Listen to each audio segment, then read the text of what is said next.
সে চাওয়ার আগেই তা পরিশোধ করা। আপনি কোনো ব্যক্তিকে ফোন দিয়েছেন, দুবারের বেশি ফোন দেওয়া ঠিক না। কারণ হলো আপনার মনে করতে হবে যে আপনার ফোনের চেয়েও সে একটা গুরুত্বপূর্ণ কাজে ব্যস্ত আছে, এই জন্য সে আপনার ফোনটা রিসিভ করতে পারতেছে না।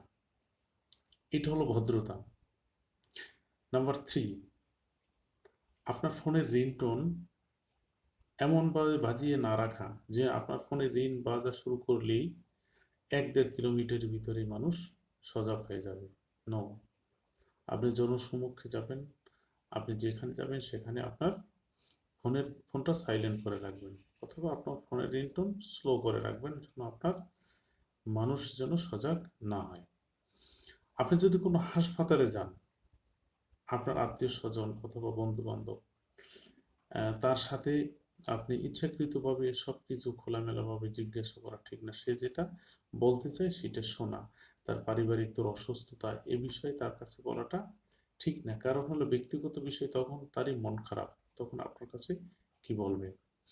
আপনি লঞ্চে যান অথবা ট্রেনে যান, তখন ইচ্ছাকৃতভাবে কারো কাছে কোনো কিছু জিজ্ঞাসা করা ঠিক না। কারণ আপনি যদি তার কাছে কিছু জিজ্ঞাসা করেন নিজে ইচ্ছাকৃতভাবে, তাহলে সে তাকে সন্দেহ পোষণ করবে। এটা হলো ভদ্রতা। আরও ভদ্রতার কিছু বিষয় আছে, এই বিষয়গুলো যদি আমরা খেয়াল করি, অবশ্যই আমাদের ভিতর গুণাগুণ তৈরি হয়ে আসবে।